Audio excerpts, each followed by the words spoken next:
Thank you for inviting me to come along today to talk about my work in relationship to the work of UPIC. Yeah, as Iannis said, I'm an electroacoustic composer, and I teach at the Manchester University at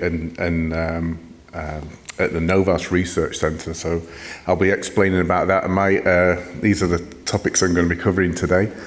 I started my own electronic music studio in the early 90s, just was able to make my own music, to compose my own electronic music. I've always been interested in electronic music from a very early age, interested in sound, but not knowing how to apply it, because obviously through education, traditional education systems, it was more like if you were interested in classical music, then you could go into music, but I was more interested in at the time when I was younger, engineering. I actually trained as an aircraft engineer and worked for in the aircraft industry up till the age of 25, and then I made the switch out into electronic music.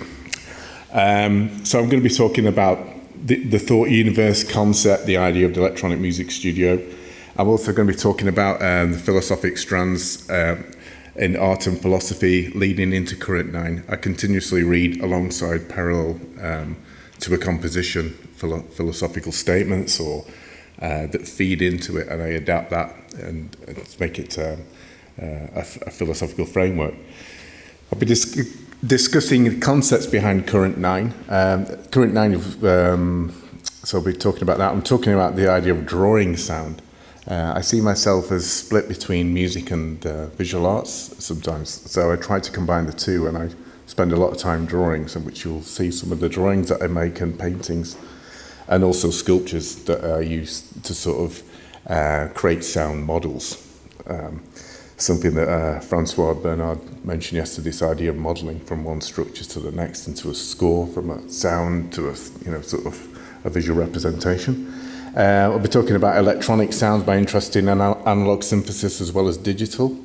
Algorithmic composition, introducing mathematical formulas into the composition to derive objects, things to play with, things to react to as a human, to play as a performer along with, and so that will lead into the compositional forces.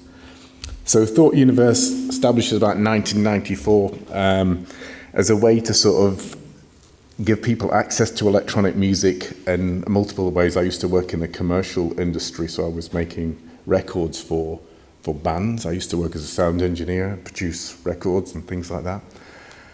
And but I was always kind of like felt limited by that through commercial constraints, and then I got more and more interested in the sort of the music of Xenakis was one person who came up about that time.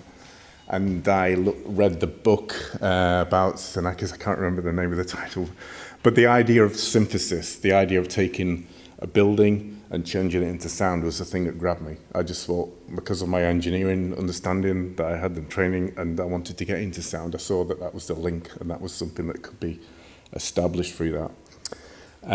So Thought Universe Music was still a place where I sort of make my own music. I've had my music released on different labels. I used to produce sort of club music like techno, electronica, and played all around the globe and doing that, and sort of strange venues from 5 people to 10,000 people. So I've had quite some, I've had exposure with the music, and a lot of the time I've been surprised by how it's sort of gone down.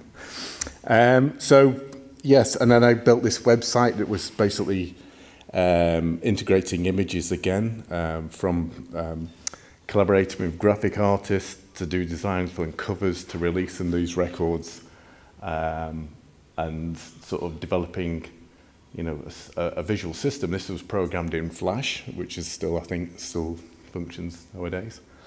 And then also I'm interested in the digital, but I also work in the analog, and this is an installation that I made called Sim City. It's not a very imaginative name, but this was done for an exhibition in Manchester, and I actually spent about 2 or 3 months building a model of a city. It's a miniaturized sort of model that acts as an interface. At the time, I was interested in the idea of using sensors around a city and merging them into one point to host a concert in the centre of Manchester.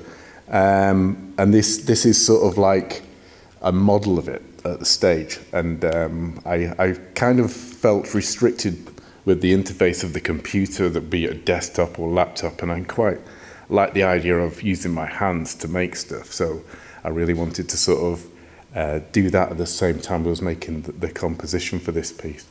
And this acts as like a screen. It's like a screen. There's a projection of a Max MSP patch that was projected on top of it. And the selector, the audience, the participant could come up and interact with this interface to select different zones. And this became like a structural element of how I compose my music, this idea of like encasing things in zones or specific spaces. Even in this miniaturized version, the idea is obviously to work at different scales. So I could work at larger scales or smaller scales. It's sort of something I was interested in at the time. I'll just quickly talk about, there's a structure over there that's made out of paper clips, which I soldered together hand by hand. And as I was soldering and making it, I'd record the sound, which became part of the sound material. So the actual material of the objects, the paper, the paint, the spray can, all this became the sound for the piece. So I see it as like being an environmental piece in a way, on a small scale. Everything that I do at the moment is archived on my own website. I think it's important to disseminate the work once it's done. Obviously, using visuals within the work, I can use the access sort of things like Vimeo to sort of present visualizations of the work, and also there's text alongside each work explaining the concepts behind it and the working methodologies. So this is a selection of some of the work that's up there at the moment. So I'll see if I can just go on to I'll carry on actually. But you feel free to visit this site, click on the icons and see what's in there. Some of them probably could do with better text descriptions. Some of them are slightly abstract, like this number 7. This is it's an audiovisual piece called Lens 7, which is based on the sounds of the Buchla synthesizer that was composed in Stockholm at EMS in Stockholm. And then this one up here is a sculpture that I made out of all bits of furniture that was visualized as a score for an electroacoustic piece of work. So I'll move on to the next one. And this is why I've been working for a number of years. I did a PhD here at Novas and then ended up sort of carrying on working and teaching students and being part of a community, which I find is a really important asset, especially working within, as you know, an artist, composer, you tend to work in isolation a lot, and I was really desperate at the time to sort of get out of that mould and meet other people, similar-minded people, and attend conferences and do all this sort of thing. And Novas was a stepping stone in that right direction for that. And also to work on these systems. And so at Novas, we're interested in the Mantis Festival, which is a very sort of modelled on this sort of GRM model of multiple speakers and concert, acousmatic music. And then it's also part of the Eastern DC network, which is a European-funded project, which ZKM are a partner of, plus a load of other institutions around the globe. Virtuoso project, these are new projects, by the way. Virtuoso project is interested in seeing how virtuosity is experienced and measured using data and sensors, censoring like people who are considered to be virtuosic against people who are not virtuosic, and try to draw up this sort of like this data map of that. So moving on to sort of the philosophy side of things. Recently I was reading this book by John Dewey. Sorry, I've just realised I've spelt his name wrong, but there's a book called Art as Experience, and I'm quite interested in phenomenological aspects of art. The idea of living an experience, the idea of having an experience now, and not being sort of locked down to, a living body, this idea of a living creature and stuff like that. So I see music as that, and being able to share that in different areas as part of the aspect of that. So this presentation reveals the practical and theoretical methodologies that emerged during the formation of audiovisual composition number 9, the current 9, sorry. The work is concerned with the creation of abstract correspondence between coded moving images and electroacoustic sounds. There's a connection between abstraction of a sound not being able to sort of recognize as its source to the recognizing of an image, and there's these perceptual entities that exist in both forms that I try to sort of merge. There's also there's the sort of synesthetic aspect of sound, the idea that you can taste and smell and the senses are actually mixed up and not part of like a single idea of vision and a single idea of hearing. I think that the two were actually sort of very, very close together, almost like at the same time. So I'm very interested in working at that sort of point. Setting alliances between nodes of visual and electroacoustic procedures has allowed the discovery of new forms of structural expression, this idea of a modality, a sort of experience of a multidimensional sort of approach to. And this opens it up to different approaches as well, and you'll see that that's some examples in it of how, to me, I think that composition is continuous. It doesn't stop and start, and pieces feed into the next piece, and it's very difficult to sort of define when one starts and one stops, or this idea of flux or continuous emergence. The appliance of symbolic visual media demonstrates the limitations of musical understanding in a way that sort of sometimes the images and what we were talking about before the first presentation is this sort of idea of between visual music and is it visual music or is it, but it actually is really just demonstrating our limitations of our own imagination, I'd say, in a way that we draw something and does it really sound like that, or do we hear something, or is it really what you're hearing, sort of thing. So there's these sort of, and I think that's really fertile ground to exist as a creative. It's something that sort of allows you these seeds to grow, these sort of ideas, these sort of things that we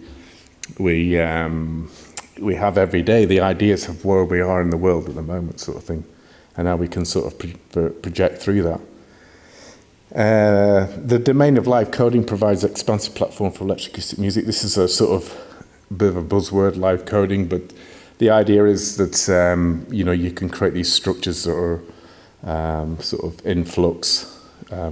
Is an exciting aspect of a direction for electroacoustic music. So, this idea of Alfred North Whitehead, this text resounds or gives some sort of idea of this prior to sort of, this idea of processes or parametric design. We're making these connections between points all the time, and this is actually part of the procedure, and how these entities are entwined and sort of merged together is really what possibly what we're trying to sort of do here in certain ways. So the general conditions, the pieces are generative in nature, the audiovisual composition, rather than simply exploring endpoints and connections. So there's this sort of live aspect, this idea of sort of generative, something growing, being able to sort of exist at a point and move from it and project different trajectories. So this is one of my sketches that I do. I tend to sort of sketch a lot away from the computer and actually away from sound. I think sometimes I just let my imagination or my pen just travel across the paper. So it's that point of contact, and you just start to draw things. The more drawing you do, the sort of images start to repeat. It's almost like I'm tapping into some sort of like unconsciousness or some sort of ideas that are in there, and it's quite interesting because I can start to relate this to the sort of things that are going on in my life at the time. So I feel a connection with this. And this starts to form an idea of a structure. I've done pieces in the past with instrumentalists who've read these as like graphic scores and given them simple basic sort of instruction how to sort of play something like that. This was the idea for Current 9. This is the first initial sketch. Not too sure at what point of the stage of that composition it happened, but it suddenly just appeared, and it just seemed to make sense of this idea of a timeline. And I've had these coloured shapes to the top of this idea of a linearity, a sort of sense of going in this direction. And this is what you'll come across as you move across the face of it. You know, these sort of energies, these sort of manifestations of shapes. And just very simple black and white. Also, I was interested in Current 9. I started to experiment with acetates. Acetates are like transparent paper, like the transparencies that you had on the UPIC that you would use. So I would overlay those and try to draw like action film, inspired by people like Oscar Finisher, Viking Eglinger, and the sort of structuralist, not necessarily structuralist, but these sort of early avant-garde filmmakers, the idea of like action drawing. So these are more transparencies that would end up as being formed in material. This is another sketch again. I spend a few days sometimes just working away and just drawing these sketches, and they start to appear, start to sort of become dimensional, or sort of take on some of the sketches. To me, they look like sort of like biomechanical, and these are the sort of sounds that I like as well. So they tie into the sort of these creatures or something emerging from the page. So this is a very quick demonstration of an acetate animation that made its way into Current 9.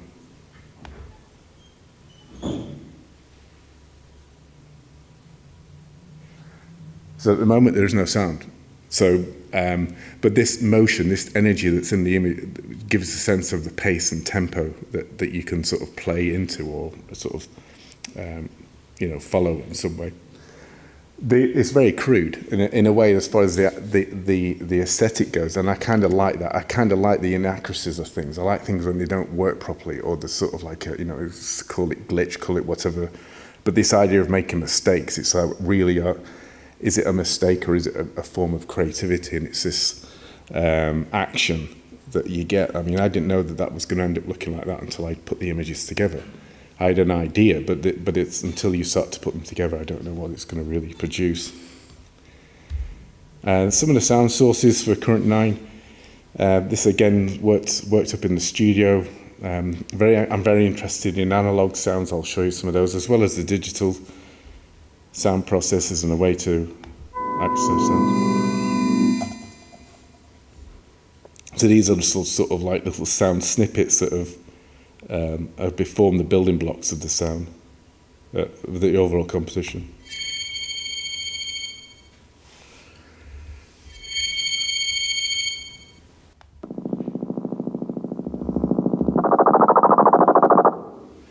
One of the sounds I like is this sort of older sound, which is something that I've discovered by using this synthesizer, which is an EMS VCS3 that was built in 1969. I was teaching at Lancaster, and I did what Sharon mentioned about finding the UPIC in the cupboard. I found one of these in the cupboard. And totally forgotten about it. People would just think, well, digital, we're onto the latest thing, so we're just going to do that software synthesis. But this, to me, was like a revelation, because I knew what it was, and I knew that it had its sonic capabilities. So this is something that I would use to produce sounds for Current 9. And these are some very sort of typical VCS sound, where the oscillator's sweeping through its frequency range with a really clanky, spongy spring reverb that's attached to it. And it uses this matrix here and this like this. And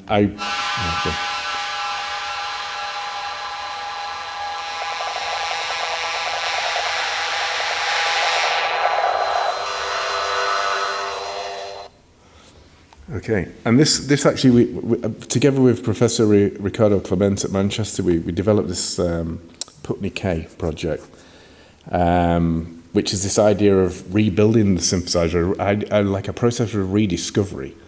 So we would take this model of the analog synthesizer and put it into a game engine, remodel it as a game engine in a three-dimensional space. So there's some text here. There's a publication about this as well that was produced on eContact in Canada, the electroacoustic resource people. So these are some of the sketches.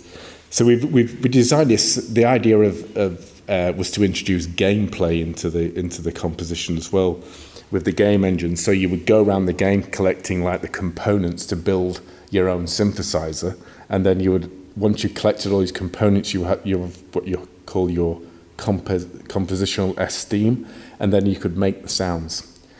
In concert, we of the VCS3. So I'm just going to play this. This is sort of like in the studios making sounds. I'm responding to a visuals that Ricardo's presenting on a game engine in the studio, but playing the real VCS3, not a digital one. So sort of a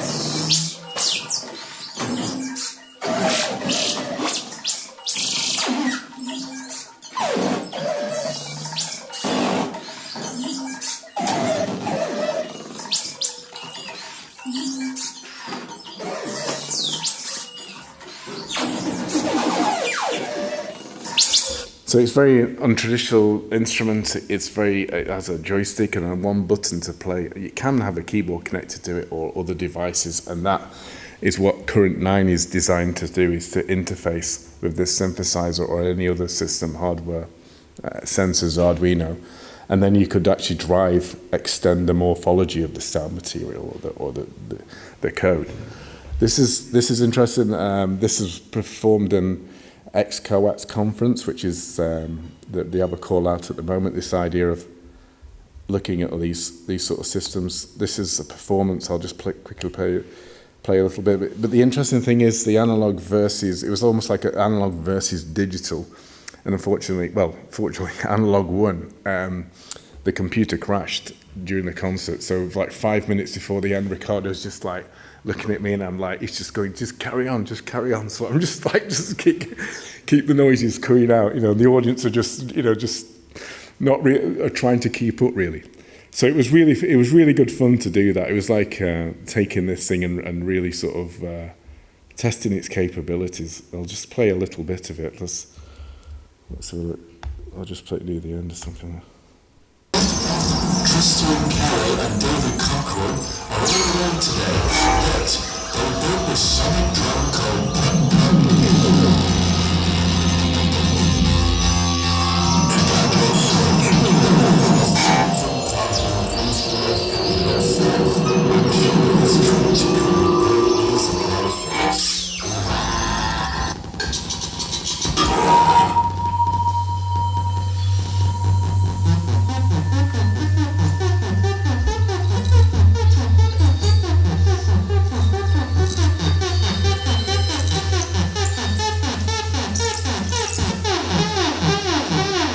Okay, just a word at a time. So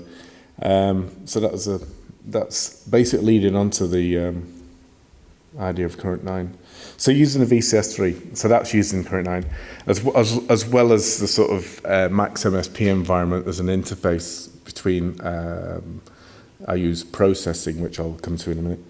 So it's merging this fine art practice, this idea of like sort of coloured pens, paint, sculpture, things stuck together, and then sort of making animations. So from the sketches, I can turn this into a piece of code, which is or data, which is on the right here. So this is a single vector graphic image of this, which is a digital scan of an analog image. Those numbers then can be sort of like encoded structures into the algorithm and accessed. So all these paths, these numbers can be sort of accessed. Like you've seen with the single line trajectories. So code allows composers to deal with ways of expressing and merging data, images and sound transformed into data and re-emerge in different forms back into the physical world. So again, it's this idea of synthesis. This is sort of something that you know is prevalent in sort of the work of Xenakis. This sort of transformation of one energy into another.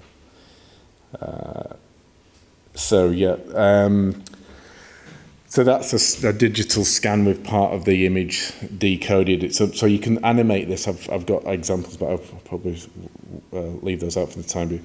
So all these lines can sort of move in some way, and they could be mapped across, or they could be read as points of intersection. So this is I use a language for current now called processing, which is open source audiovisual language developed by MIT in 2003. It's kind of based on Java, but it has its own sort of IDE that's on that. It's a total flexible system. With that, it has quite a bit of a steep learning curve, but I have taught this to small children, like 10-year-old children in schools, and we've done projects with it, getting them to just make similar, in fact, very similar approach to what I've just been showing you with this idea of doing drawings, capturing the image, put it into the code, and then they would put the finished app online, and then that evening they would go home and show their mothers and fathers what they'd done at school. So it was this process all the way through to the point where it has access to, you know, the viewer, the person who's going to experience what they've done. It was quite good for me with the children because they just respond to it. They don't have this sort of like acquired knowledge that they have to try and get rid of. So then obviously you could edit this. You could strip out these. You could render these manifestations of the audiovisual and edit them together into a fixed media. So. As well. So that happens on some of my earlier pieces, which are on my website if you want to have a look at how they're constructed. So the good thing about the code and having the system is this live interaction element that I find really exciting. It's a different experience than playing a fixed media piece and diffusing the sound, which is a great experience in itself. But this idea of interaction is, like I mentioned about this concept we did in Glasgow with the computer crash. It happens all the time. It's part of it. It's become more and more acceptable, and it's less embarrassing now. It's almost like if it doesn't crash, it's obviously not live. Excuse me. So the interaction, automated generative processes moderated by gestural interaction and performance. So you make this movement, even if it's press of a key, or it could be like I do improvised piano pieces as well, where I'm really playing this, trying to have 12, 15 fingers to just this one point of time like that. So it's condensing all that into this interactive sort of procedures and making it work, trying to make it work. The designer's advance of creating a balance. So I'll quickly show you some of the current 9. Let's have a quick look. So this is the code. I've been developing this code for over a few months now. So all these instructions set the size of the screen, the resolution. I can adjust the size of the screen. Introduce images. Some of the images, the drawings are here. We have the different sections. So like section 5 is basically this.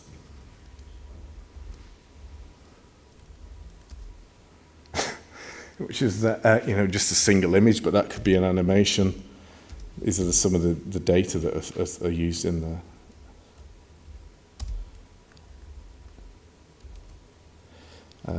So this is loop points that I can use. One thing that I have, one of the issues that I have is actually inputting data.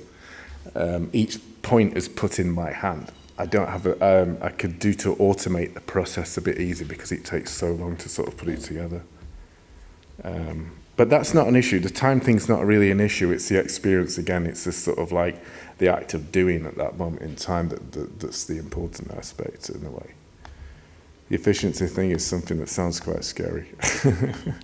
But so I run this quickly now.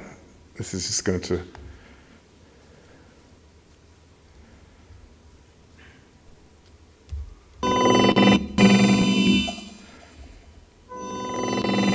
So you have the timeline here. This is the zone. You can make that zone loop around. You can jump to different points.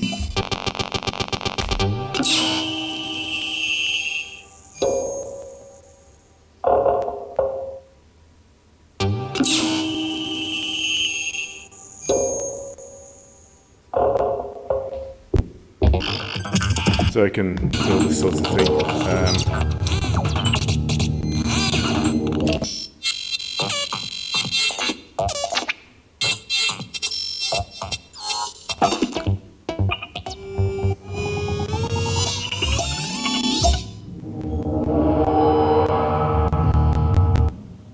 Sorry for the interruption. So each one of these coloured zones here is an indication, like a typology of the sound material that gives me an idea that that's what needs to be worked on at that point. So I can work on it. I can gradually build the code up, or build the piece up in a non-linear way. I can jump around to different points and like work on that section. The difficulty is getting at this stage. It's still, when I look at this, and I compare it to my previous work, there's still this connection, this form between the transitions that need to be worked on a lot more. The idea of like going from one structure to the next, the morphological structure needs to be improved on it in a way. So just going back to it. So these are all the classes, all the sort of laid out. They all do specific different tasks. They could be mapped to different sound parameters. At the moment, the sound is fixed, but it could be mapped to, well, it is being mapped to Max MSP or any other system through OSC. So this idea of interaction. So the idea of current 9, like many of the pieces that seem to be doing, they always seem to be like never really finished, but leading on to the next thing, and the next thing comes up, and it's usually this sort of flux. The idea is to take this and test it, hence being here. So to do the performance with it and try, and see how it reacts in the space, learn from the space that it's in. If space and place and setting is equally important to sort of like the virtual environment, the space, what they used to call cyberspace, I suppose. The inside the computer is equally to sort of, for it to be out there in the world. So there's plans to sort of perform this in. I've been doing some stuff over the summer. I got invited to play at a festival, which was like a mainly popular music and ethnic music festival, but playing like in a rave scene. So people were coming in just to sort of, express themselves and dance around. So I playing that sort of material in there was quite a challenge, because obviously they just want to sort of like have the beat and just want to keep, so they can keep nodding their heads when they have to listen. It's quite intense for people, and it's quite interesting when you're in a place and it's quite full and you make them all go quiet. And you can drop the sound and there's just nothing. Everybody's just listening intently. With the visual, this is again another way of communication, that this, you can have no sound and something moving across the screen and then it impacts, poof, and it goes off.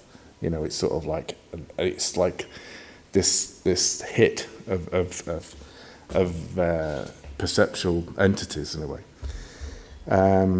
So other projects, I work closely. I tend to see music as a functioning element as well as an artistic way to express. I see it as something to sort of merge art and science.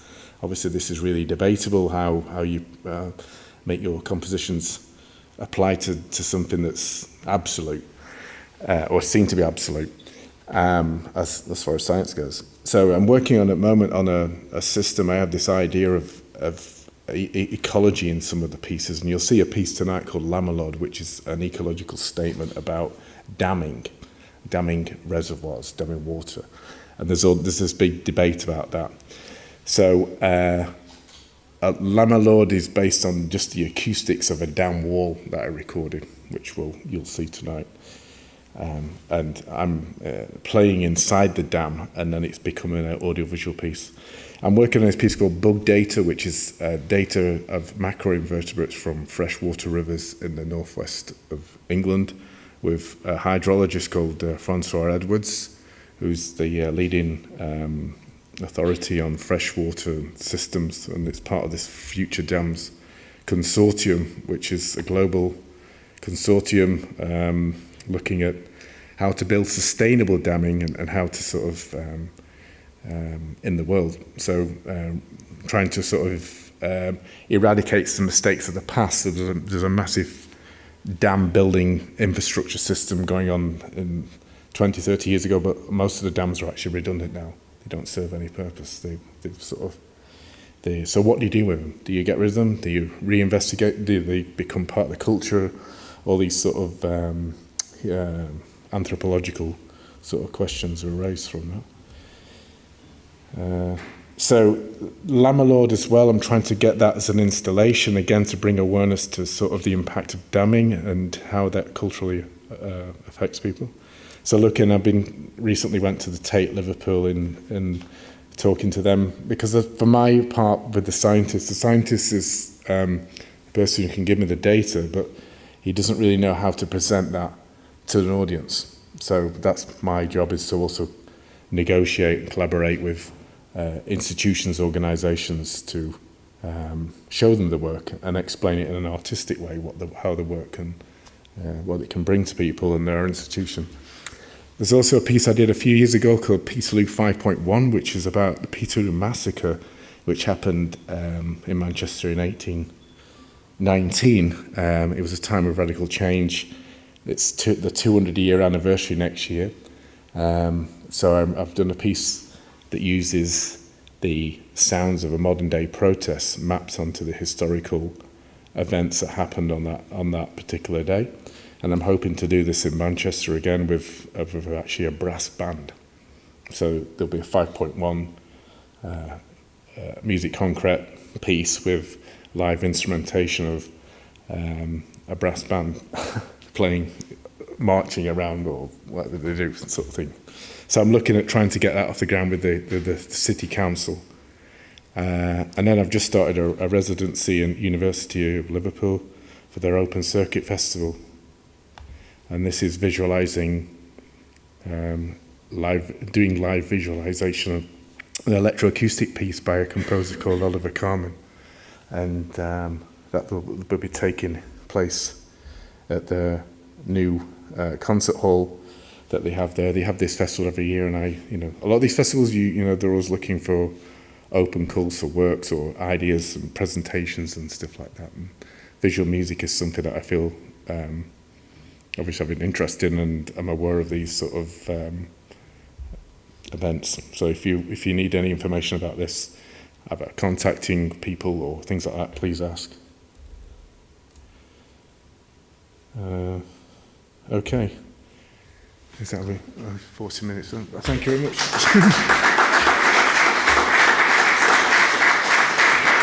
There's some books there for you. So thank you very much, Mark. Thanks. So I was wondering, because you went through your slides at some points a little bit quick. You showed us Thought Universe website, and I am not sure whether I got it wrong. But was it a visual score, like a website as a visual score, or? The Thought Universe website is just a website. It's not a score as such. It was just a resource for showing visual or audio works. This I got completely wrong. I thought it's because you also mentioned it's done with Flash. I thought maybe this is a visual score so that you can use the complete website as a, let's say, interfacing with sound. I mean, it had sort of elements of that in its construction, like animations that when you clicked on things, it was interactive as far as the website goes. Okay. Yeah. So I was just curious, so now the field is open. I was wondering whether there are any questions from the audience over there. Hi, so as I understand it, the sketches that you showed us are used to generate material for Current 9. So have you thought what the difference kind of in the implications would be if you were writing an acoustic work? So if you knew that you couldn't do that kind of very impressive kind of transcoding of the image, would that affect your sketching because you know that you're limited by certain aspects, or would you find new ways of trying to translate your sketch? Basically, are the two kind of interconnected, or is it maybe the sketch exists first and then the music comes, or are you always thinking kind of at the same time? I think if I was going to transpose that for an instrumental, I'd probably have the same approach. I wouldn't change it. I mean, it would be a matter of, like I give instructions to the code, how the code should read the image. I would give instructions to the performers to how to play that piece. I mean, so it doesn't change things regards to the instrument or the development of it in a way. Does that answer your question? Or not really? Yes, you're saying that the sketch, let's say Current 9 was an acoustic work, you're saying that the sketch, let's say, would be very similar or identical to what it exists at now. Like the conception that it was going to be an electric piece didn't affect the sketch. No, it wouldn't, because Okay. the sketch just appears. It's something that just appears. I don't have to think too much sometimes. It's just an expression of a thought. So it's sort of, it can be manipulated to be stretched out. Like I did a piece called Doodle as an experiment to see with, and that was done at Manchester with instrumental players to read a graphic score. And it started off as quite traditional music with traditional notation, but then I started to add blocks to the stave, and then from the blocks it eventually became just a picture of a head, and people were just following the lines. And it was quite interesting because when I took that sound and put it into the sort of tradition, this idea of a waveform, it looked the same. So it's kind of strange how sometimes you can draw sounds and it can go through that recording process and come out the other end almost quite, similar in a way. I was quite surprised. Yeah, okay. Over there, another question. Hello. I have a question regarding the game performance. You saw the project you did. I have a question. How did the computer receive the data from your input? Was making an audio analysis, or there was more control in MIDI data from the synthesizers? There was manual input through me playing the instrument and responding to the sounds that Ricardo's producing. And then there's also, there was a link as well. There was like a OSC voltage CV input in the back. So you can drive a voltage into the synthesizer. But that didn't really have much effect. That was more like we've established the connection, but it still wasn't enough. You still needed somebody to perform with it. Did you have a full control of your actions? I mean, could you control the virtual object adequately? Ricardo was doing that, yeah. Okay. He's controlling that with a gamepad. Okay. So he's using the first-person position to move around and hit collisions, objects, they trigger sounds off. There's a sequencer thing that triggers sounds as it goes around visually. Okay. So yeah, that was all done in Unity or Unreal. He works in Unreal now. But he sees the environment as a compositional environment to sort of move around and apply game theory. So yeah, it's this. Yeah, does that answer your question? Yeah. Thank you. Okay. So yeah, let's go back to this thing with the graphics. Ricardo Clemented. So the flow, the control flow, was going from Ricardo to your system, or was there also interaction between, or let's say, flow of control going from you to Ricardo's digital system? It was mainly coming from Ricardo. Okay, yeah. So he's driving, because he's built this composition that he sees it as like a graphic score. So I'm playing his graphic score in a way, or his virtual world, his game engine. So there's certain scenes that, like there was a scene, like the VU meters room with the VU meters. I knew that I had to repatch it because that was coming up. So there's a sense of like knowing the VCS3 instrument. So, it doesn't have any memories. And the memories it has, it's so unpredictable that you can get a guesstimation of where you're going to be with the sound, but you can get it quite accurate. You know, you can soon adjust it like that. You can sort of react that quickly to tune it. Like if you're playing an instrument, a piano, you know, you can react.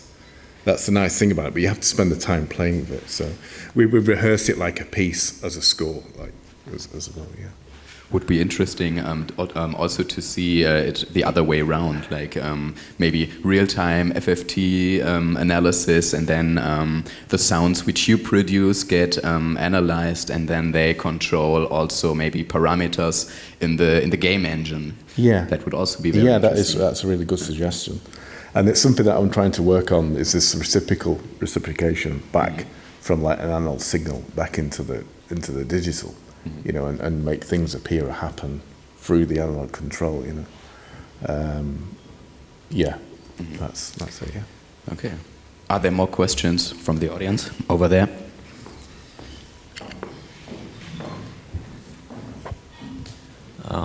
You talked about giving your sketches to musicians to kind of improvise or kind of make an. Yeah, I wonder if there was anything fundamentally different in their interpretation versus what would you kind of imagine in an interpretation of yours, of the sketches? I mean, was there something surprising that the musicians did that you weren't thinking about? Yeah, in the Doodle piece that I did, I was quite surprised at certain points, but I still could feel the connection with it. You know, they still felt like they were following something of the. It wasn't just improvised based on the instrument. They were still looking and seeing and following something. But yeah, you're always surprised by what the image gives you. You know, especially when you try and change it into sound. It's the point where you just make the decision. Well, that's the right sound at that point. You know, especially with recorded sound. You know, you can record it and listen back to it when something's happening in real time. It could go anywhere, really, and that's the fun of it. That's the sort of exciting aspect. Yeah. What was the framework for the interpretation? You said you gave them some basic rule sets. Yeah, I did. Yeah. I think you can't just give somebody a picture and say play that. I mean, you can, but you wouldn't be helping them. So you have to sort of give them some sort of guidance or some sort of simple rules, or like an algorithm. You know, you don't go past this point, or you know, and then you set a boundary or a zone. And this is the idea of zoning things, and then they work within that space at that point in time. So yeah, that's on the website. If you dig into the website, you'll see the instructions and the score is all up there, and it shows you. I basically put the sketches on top of the sound instead of having a sound wave, you know, which is just an arbitrary, not a very interesting image of sound. You put the sound images over the top of the score as it plays, so that you can see them following it. And there was stuff like, you know, 10 seconds, stop here. There's instructions like play a stab within this certain note range on a stave, but listen to the reflection back of the room to respond to the next point. So they would make these gestures like bam, and you get this like ba-ba, like that sort of back. And it's the same with the piece I'll play tonight, this idea of using acoustic measurement to give you a tempo. So with the down wall, I played the down wall with sticks. When you clap your hands in the space of the dam, it goes like this, it goes like